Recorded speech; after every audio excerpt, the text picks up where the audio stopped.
अच्छा, इस वीडियो में आप देखेंगे पाकिस्तान और इंडिया के बॉर्डर पर एक ऐसा गांव जिसमें बहुत ज़्यादा हिंदू और सिख आबाद थे। आज भी उनके घर यहाँ पे मौजूद है। उसके अंदर 1947 का पड़ा हुआ सामान मौजूद है। इसके साथ साथ यहाँ पर मंदिर है। और ये गांव है कहाँ, ये सारा कुछ इस छोटी सी वीडियो में जल्दी से आपके साथ शेयर करते हैं, इसलिए वीडियो को सारा देखिएगा। और जिसने अभी तक चैनल नहीं सब्सक्राइब किया वो चैनल ज़रूर सब्सक्राइब करके बेल का बटन दबा दे। तो चलें आपको सारी तफसील मुहैया करते हैं कि ये जो कदीमी गाँव था ये आज की साल में है और किस ज़िला में वाक़ है। अच्छा, ये आ गया गांव और यहाँ पर बहुत बड़ा कुआं हुआ करता था। ये दरख्त आज भी पुराना है। यहाँ पे कुआं ख़त्म हो चुका है और कुछ जानवर यहाँ पे बंधे हुए हैं, मज्जां बजियां ने, और एक बोर्ड नज़र रखा थे। खूह ख़त्म है और पीछे देख सकते हो तुसी पिंड नज़र आ रहा है, पुराना गाँव महार। ये ज़िला नारोवाल का हिस्सा है। और ये जनाब आप देख सकते हैं पुराना घर आज भी अपनी असली हालत में यहाँ पे मौजूद है, कच्चा घर। ये देखें जनाब, बुज़ुर्गों की निशानी। अच्छा, जब मैं गांव में दाखिल हुआ तो मुझे ये सामने बाज़ार नज़र आया। मुझे बताया गया कि ये वो पुराना बाज़ार है जहाँ खत्रियों की दुकानें हुआ करती थी। आज ये सारा बाज़ार जो है ना वो मुख्तलिफ घरों में तब्दील हो चुका है और कुछ दुकानें बन चुकी हैं। पुरानी इमारतें, सिर्फ इस गली में एक घर मौजूद है। अब पता नहीं वो किसी हिंदू का है या सिख का है, लेकिन है वो किसी गैर मुस्लिम का। तो मैं जनाब जाता हूँ और आपको दिखाते हैं कि ये घर जिसके अंदर कुछ पुराना सामान भी मुझे बताया गया कि मौजूद है, वो देखते हैं। ये जनाब आ गए इस घर के बाहर, जिसका दरवाज़ा टूट के अंदर ही पड़ा हुआ है और एक दरख्त है अंदर। वो सामने इनकी जो बैठक थी, ये जनाब हम देखते हैं। ये बैठक का दरवाज़ा मेरे सामने आ गया। ये जनाब इसके अंदर भी जाते हैं और आपका मुकम्मल विज़िट करवाते हैं कि ये जो घर था जब 1947 के पार्टीशन के दौरान छोड़ा गया तो कितना खूबसूरत होगा। ये हम आ गए इस घर के अंदर और आप जुड़िए रहिए इस वीडियो के साथ। ये जनाब आ गए और वो नीचे दरवाज़ा पड़ा हुआ है टूट के, वही पुराना दरवाज़ा। और ये एक राइट साइड पे कमरा है। ये तो कोई थोड़ा सा नया लग रहा है, लेकिन वो ये दरवाज़ा पुराना है। ये दरवाज़ा जो बाहर का गेट दरवाज़ा ना वो टूट के ये पड़ा है। और वो सामने पुराने कमरे आ गए जनाब। कितने गए लोग दोस्तों, वक्त गुजर गया, चीज़ां उत्थे मौजूद ने और अन करीब ये चीज़ां भी ख़त्म हो जाएंगियाँ। हर चीज़ ख़त्म हो जाएगी। कितना दुख होता है जब आप अपनी बनाई हुई चीज़ें, अपने हाथों से बनाई हुई चीज़ें जिसमें आपके बच्चे सोते हों, आपके बुज़ुर्ग रहते हों, और कहें जल्दी जल्दी छोड़ दें, हमने ये घर छोड़ना है, हमने ये गांव छोड़ना है, हमने ये देश छोड़ना है। खा वो हिंदू सिख पाकिस्तान से इंडिया चले गए या मुसलमान इंडिया से पाकिस्तान आ गए, सब ने बहुत ज़्यादा दुख और तकलीफ़ें बर्दाश्त की। ये देखें सारा जनाब अंदर सामान भी पड़ा हुआ, मलबे का ढेर बन चुका है। और ये मुझे एक पुरानी यहाँ पर लकड़ी की पेटी नज़र आई है जिसका ये दरवाज़ा छोटा सा। ओह देखें जनाब, क्या शाहकार है, सादा और ख़ूबसूरत। ये 75 साल तो हो गए ना पाकिस्तान और हिंदुस्तान को बने हुए, लेकिन ये उससे पहले की पेटी बनी है। अब हो सकता है कि जो माता जी यहाँ रहती होंगी उनके जहेज़ का ये सामान होगा, या उनकी किसी बेटी का होगा, उनकी किसी बहू का होगा, ये तो अल्लाह बेहतर जानता है। लेकिन मैंने जनाब आपको दिखा दिया, ढूंढ निकाला।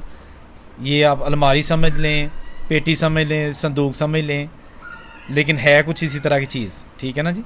अगर आपके ज़हन में कुछ आ रहा है कि इसको बाकायदा तौर पर कहा क्या जाता था तो कमेंट करके ज़रूर बताइएगा। ये जनाब घर और छतें टूट फूट का शिकार, हर तरफ तबाही बर्बादी के मंजर जनाब। अब कोशिश करते हैं कि किसी मुकामी से बात करें और थोड़ा सा इस गांव के बारे में जानें, ताकि यहाँ पे कौन लोग रहते थे और वो जो गए थे यहाँ से खैर खैरियत से चले गए थे। ये घर तो आपको मैं दिखा रहा हूँ, ये देखें ना जूम करके, क्योंकि अंदर तंबूड़ियाँ लगियाँ ने तो मैंने लगता कि वो अगर मैंने को लड़ गई ना तो बड़ा मेरा बुरा हशर कर देंगे। लिहाजा I am scared to go inside because मैं वो जो अब तंबूड़ी ने पता नहीं की आखी था लड़ ना जाए। हाँ जी, ये जनाब गली और खूबसूरत तरीन मकान आज खंडर बन चुका है। साइयां ने बड़ा इत्थे जोर सी, साइयां ने इत्थे गिलजा भी बनाता। बाबे जी हुणां दा दरबार बनया सी, टल वजाउंदे बाबे जी हुणां ने बूटा ही पुट छड़िया। ਉਹ चल गए राह ਦੇ ਵਿੱਚ ਨਰਵਲ ਦੇ ਉਰਲੇ ਬੰਨੇ। ਅੱਛਾ, ਉਂਝ ਇਸ ਪਿੰਡ ਦੇ ਚਾਚਾ ਜੀ ਕਿਹੜੀ ਕਿਹੜੀ ਕੌਮਾਂ ਦੱਸਦੇ ਨੇ ਹੁੰਦੀਆਂ ਹਨ ਪਹਿਲਾਂ, ਵੱਡੇ ਕੀ ਦੱਸਦੇ ਨੇ? ਵੱਡੇ ਹੋਏ ਅਸੀਂ ਆਪ ਵੀ ਉਹ ਜਿਹੜੀਆਂ ਕੌਮਾਂ ਨੇ ਇੱਥੇ ਸਿੱਖ ਤੇ ਚਲ ਗਏ ਨਾ। ਪਹਿਲਾਂ ਸਿੱਖਾਂ ਦਾ ਜ਼ੋਰ ਹੁੰਦਾ ਸੀ। ਪਹਿਲੋਂ ਸਿੱਖਾਂ ਦਾ ਬਹੁਤਾ ਪਿੰਡ ਸਿੱਖਾਂ ਦਾ ਹੀ। ਅੱਛਾ ਤੇ ਘੁਮਿਆਰਾਂ ਦਾ। ਸਾਡੇ ਮੋਚੀ ਨੇ ਇਹ ਵੀ ਵਿਚਾਰੇ ਲਾਂਭੋ ਆਏ ਨੇ। ਠੀਕ ਹੈ। ਜਿਹੜੇ ਰਾਈ ਨੇ ਇਹ ਵੀ ਲਾਂਭੋ ਆਏ ਲਾਂਭੋ ਆਏ ਨੇ। ਤੇ ਗੁੱਜਰ ਜਿਹੜੇ ਨੇ ਉਹ ਵੀ ਉਧਰੋਂ ਕਾਂਗੜੇ ਵੱਲੋਂ ਹੀ ਆਏ ਨੇ ਅਗਲੋਂ। ਠੀਕ ਹੈ। ਤੇ ਇਹ ਘੁੰਮਾ ਹਨ 2-3 ਇੱਥੇ ਮੋਚੀਆਂ ਦੇ ਕੁਝ ਘਰ ਸਨ ਇੱਥੇ। ਬਿਲਕੁਲ ਸਹੀ। ਘੁਮਿਆਰਾਂ ਦੇ ਸਾਰੇ ਹੀ ਇੱਥੇ ਹਨ, ਲਵਾਰਾਂ ਦੇ ਹਨ ਇੱਥੇ ਘਰ, ਬਾਕੀ ਇੱਥੇ ਸਿੱਖ ਹੀ ਬਹੁਤਾ। ਤੇ ਰਕਬਾ ਸਿੱਖਾਂ ਦਾ ਹੀ ਹੋਣਾ ਜ਼ਿਆਦਾ। ਰਕਬਾ ਸਿੱਖਾਂ ਦਾ ਉਹਨਾਂ ਉਧਰ ਪਵਾ ਲਈ। ਤੇ ਦੁਕਾਨਾਂ ਵੀ ਹੈ ਸਨ। ਦੁਕਾਨਾਂ ਹੋਣੀਆਂ ਨੇ, ਅਸਾਂ ਉਹ ਨਹੀਂ ਵੇਖੀਆਂ। ਜੋ ਲੋਕਾਂ ਬੂਹੇ ਬੰਦ ਕਰ ਛੜਿਆ ਜਦੋਂ ਸਾਡੀ ਹੋਈ ਸੀ ਨਾ, ਜਦੋਂ ਉਹ ਚਲੇ ਗਏ ਨੇ 47 ਵਾਲੇ। 47 ਚ ਚਲ ਗਏ ਨੇ ਤੇ ਮੁੜ ਕੇ ਲੋਕਾਂ ਮੱਲ ਲਈਆਂ ਤੇ ਉਹਨਾਂ ਕਿਹੜੀਆਂ ਚਲਾਉਣੀਆਂ ਸਨ। ਉਹਨਾਂ ਦਰਵਾਜ਼ੇ ਬੰਦ ਕਰਕੇ ਕਿ ਜਿਹੜਾ ਮੋਚੀ ਨੇ ਮੱਲੀ ਉਹਨੇ ਵਿੱਚ ਜੁੱਤੀਆਂ ਦਾ ਕੰਮ ਖੋਲ ਲਿਆ ਆਪਣਾ ਆਪਣਾ ਹੀ। ਹਾਂਜੀ, ਜਿਹੜੇ ਜਲਾਹ ਨੇ ਮੱਲੀ ਉਹਨੇ ਖੱਡੀ ਲਾ ਲਈ। ਉਹ ਫਿਰ ਇਸ ਤਰ੍ਹਾਂ ਹੀ ਮੱਲੀ ਹੈ। ਤੇ ਇਸ ਪਿੰਡ ਕਿੰਨੇ ਗੁਰਦੁਆਰੇ ਸਨ? ਗੁਰਦੁਆਰੇ 2 ਤੇ ਮੰਦਿਰ 4 ਤੇ ਮਸਜਿਦ 1 ਸੀ। ਅੱਛਾ ਅੱਛਾ, ਸਹੀ ਹੋ ਗਿਆ। ਇਹਦਾ ਮਤਲਬ ਕਿ ਫਿਰ ਇੱਥੇ ਜਿਹੜਾ ਨਾ ਹਿੰਦੂਆਂ ਸਿੱਖਾਂ ਦਾ ਜ਼ੋਰ ਹੋਣਾ ਉਦੋਂ ਹੀ ਉਹਨਾਂ ਦਾ ਜ਼ੋਰ ਸੀ। ਤੇ ਇੱਥੋਂ ਫਿਰ ਇੱਧਰ ਨੂੰ ਗਏ ਹੋਣਗੇ ਦਰਿਆ ਨਾਲ ਕੇ। ਇੱਥੋਂ ਹੀ ਨਾ ਕੇ ਪਾਰ ਕੇ ਦਰਿਆ ਜੋ ਹੋਣਾ ਉਦੋਂ ਪਾਣੀ ਦਰਿਆ ਹਟਵਾ ਬੜਾ ਸੀ। ਅੱਛਾ। ਤੇ ਇਹ ਸਾਡੇ ਪਿੰਡ ਜਿਹੜਾ ਮਿਆਦੀ ਸੀ ਨਾ, ਮਿਆਦੀ ਦੇ ਲਾਗੋਂ ਦੀ ਫਿਰ ਲੰਘ ਕੇ ਤੇ ਪਰ ਹੁੰਦੇ ਤੇ ਆਏ ਵੀ ਉਧਰੋਂ ਦੀ ਜਿਹੜੇ ਮੁਸਲਮਾਨ ਸਨ। ਮੁਸਲਮਾਨ ਜਿਹੜੇ ਆਏ, ਜਿਹੜੇ ਇੱਥੇ ਲਾਗੇ ਸਨ ਇਧਰੋਂ ਹੀ ਆ ਗਏ, ਜਿਹੜੇ ਉਧਰ ਦੇ ਸਨ ਉਧਰ ਨਹੀਂ ਨਿਕਲ ਆਏ। ਤੇ ਇਸ ਪਿੰਡ ਦੇ ਖੂਹ ਸ਼ੂ ਤੁਸੀਂ ਵੇਖੇ ਨੇ ਜਿਹੜੇ ਛੋਟੇ ਹੁੰਦੇ ਆ? ਬੜਾ ਖੂਹ ਹੈ ਸਨ ਬੜੇ। ਇੱਥੇ ਆ ਬੋਰ ਥੱਲੇ ਖੂਹ ਵਗਦਾ ਚੰਗਾ। ਹਾਂ ਵੇਖਿਆ। ਇਹਦਾ ਨਾਂ ਕੀ ਹੁੰਦਾ ਸੀ ਭਲਾ? ਇੱਕ ਗੋਰੇ ਵਾਲਾ ਖੂਹ ਵੀ ਹੁੰਦਾ, ਕਿਤੇ ਆਂਦੇ ਨੇ। ਗੋਰੇ ਵਾਲਾ ਖੂਹ ਹੈਗਾ ਸੀ, ਉਹ ਮੇਰਾ ਖਿਆਲ ਹੈ ਉਹ ਬਨੇ ਪਿੰਡੋਂ। ਠੀਕ। ਅੱਛਾ, ਇਹ ਇੱਥੇ ਵੀ ਹੁੰਦਾ ਸੀ। ਇਹ ਖੂਹ ਦਾ ਨਾਂ ਨਹੀਂ। ਠੀਕ ਹੈ। ਉਹ ਜਦੋਂ ਤੁਸੀਂ ਵੇਖਿਆ ਕੋਈ ਲਿਆ ਹੀ ਨਹੀਂ ਕਿਸੇ ਨੇ। ਉਹ ਉੱਥੇ ਖੂਹ ਜਿੱਥੇ ਡੇਰਾ ਉਹਨੂੰ ਸਾਹਮਣਾ ਖੂਹ ਆਂਦੇ ਹਨ। ਅੱਛਾ। ਉਹ ਉੱਥੇ ਖੂਹ ਹੀ ਅੱਗੇ ਪੱਕੀ ਸੜਕ ਤੋਂ ਜਾ ਕੇ ਮੋੜ ਤੇ ਉਹਨੂੰ ਖੋਤੀ ਖੂਹ ਆਂਦੇ ਹਨ। ਖੋਤੀ ਖੂਹ? ਅੱਛਾ ਜੀ।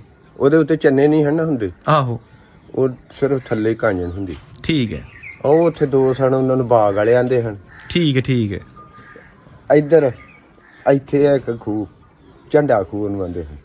ਉਹ ਵੀ ਕੋਈ ਸਿੱਖਾਂ ਦਾ ਹੀ ਸੀ। ਠੀਕ ਹੈ ਠੀਕ ਹੈ। ਆ ਝੰਡਾ ਸਿੰਘ ਦਾ। ਹਾਂ, ਆ ਜੱਟਾਂ ਦੀ ਗੁੱਠਾਂ ਦੇ ਉੱਤੇ ਮੋਗੇ ਉਹ ਵੀ। ਉਹ ਮੋਗੇ ਖੂਬ ਟੋਇਆ ਜਿਹਾ ਬਣਿਆ। ਉਹ ਜਿਹੜੀ ਹੁੰਦੀ ਹੈ ਡਲ ਟਾਈਪ।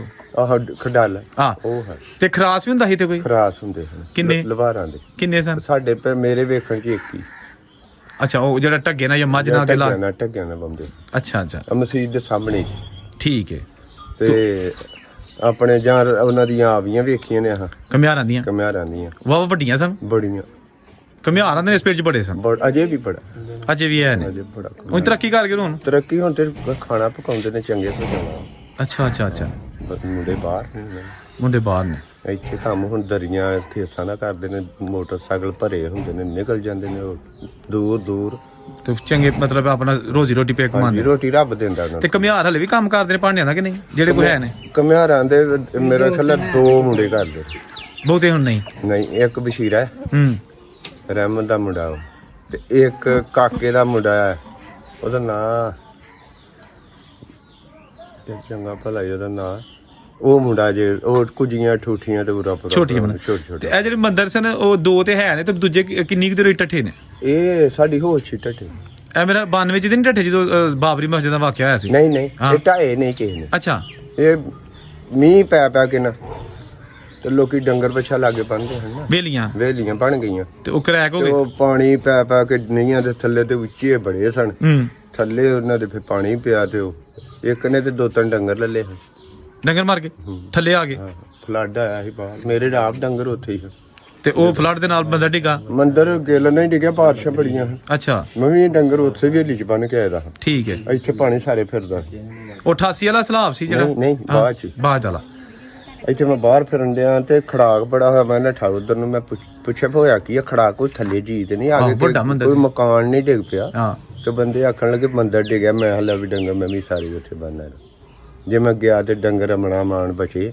ਜਿਹੜੇ ਉਹਦੇ ਜਿੱਧਰ ਨੂੰ ਡਿੱਗਿਆ ਨਾ ਉਧਰ ਨੂੰ ਮਾਲਕ ਜਿਨ੍ਹਾਂ ਦੇ ਘਰ ਹਵੇਲੀ ਸੀ ਨਾ, ਉਹਨਾਂ ਦਾ ਝੋਟਾ ਬੜਾ ਮੋਟਾ, ਉਹ ਥੱਲੇ ਆ ਗਿਆ, ਮਰ ਗਿਆ ਉਦੋਂ ਹੀ। ਇੱਕ ਹੀ ਝੋਟਾ ਮਰਿਆ? ਇੱਕੋ ਝੋਟਾ ਤੇ ਇੱਕ ਖਰੀ ਕੱਟੀ ਸੀ, ਉਹ ਮਰੀ। ਇੱਕ ਖੋਤੀ ਮਰੀ। ਅੱਛਾ, ਕੋਈ 4 ਜਾਨਵਰ ਡਿੱਗੇ। ਤੇ ਇਹ ਜਿਹੜੇ ਹੁਣ 2 ਮੰਦਰ ਨੇ ਇਹ ਵੀ ਡਿੱਗਣ ਵਾਲੇ ਨੇ। ਇਹ ਵੀ ਡਿੱਗਣ ਵਾਲੇ ਨੇ। ਇੱਕ ਅੱਧਾ ਇੱਕ ਬੰਨੋਂ ਡਿੱਗ ਗਿਆ। ਉਹਦਾ ਕਿੰਜ ਆਪ ਹੀ ਡਿੱਗ ਪਿਆ? ਆਪੇ ਹੀ ਡਿੱਗਦੇ ਨੇ। ਅੱਛਾ ਅੱਛਾ। ਇਹਨਾਂ ਦਾ ਮੋਲ ਤਾਂ ਮੁੱਕ ਗਈ ਹੈ। ਬੜੇ ਪੁਰਾਣੇ ਨੇ ਆਂਦੇ ਨੇ ਕਿਤੇ ਬਹੁਤ, ਪਰ ਸਾਡੀ ਹੋਈ ਤੋਂ ਗੇਤਰੇ ਆਂਦੇ ਨੇ ਮਹਾਰਾਜਾ ਰਣਜੀਤ ਸਿੰਘ ਦੇ ਦੌਰ ਦੇ ਨੇ। ਜਦੋਂ ਅਸੀਂ ਵੇਖੇ ਨੇ ਨਾ, ਉਦੋਂ ਜੋ ਉਹਨਾਂ ਦੀਆਂ ਫੋਟੋਆਂ ਹੁੰਦੀਆਂ ਨੇ ਸਭ ਉੱਥੇ ਤੀਰਾਂ ਨਾਲ ਲਿਖੀ ਦੀਆਂ। ਅੱਛਾ, ਤੁਸੀਂ ਛੋਟਿਆਂ ਦੇ ਵੇਖੀਆਂ? ਬੜੀ ਬੜੀਆਂ ਸੋਹਣੀਆਂ ਫੋਟੋ ਭਗਵਾਨ ਬਣੇ ਵਿੱਚ। ਆਹੋ ਬੜੇ ਬੜੇ ਬਣੇ। ਹੂੰ ਤੇ ਉਹ ਹੁਣ ਉਹਨਾਂ ਕਿਹੜਾ ਸੀਮੈਂਟ ਲਾਇਆ ਹੈ? ਹੁਣ ਤੇ ਸੀਮੈਂਟ ਮੁੱਕ ਜਾਂਦਾ। ਸਹੀ। ਚੂਨਾ ਲਾਇਆ, ਚੂਨੇ ਚੂਨਾ ਸਪੈਸ਼ਲ ਕਿਸਮ ਦਾ ਜਿਹੜਾ ਲਾਉਂਦੇ ਨੇ। ਅੱਛਾ ਫਿਰ ਤੁਸੀਂ ਠੀਕ ਹੋ ਗਿਆ, ਬੜੀ ਮਿਹਰਬਾਨੀ ਚਾਚਾ ਜੀ।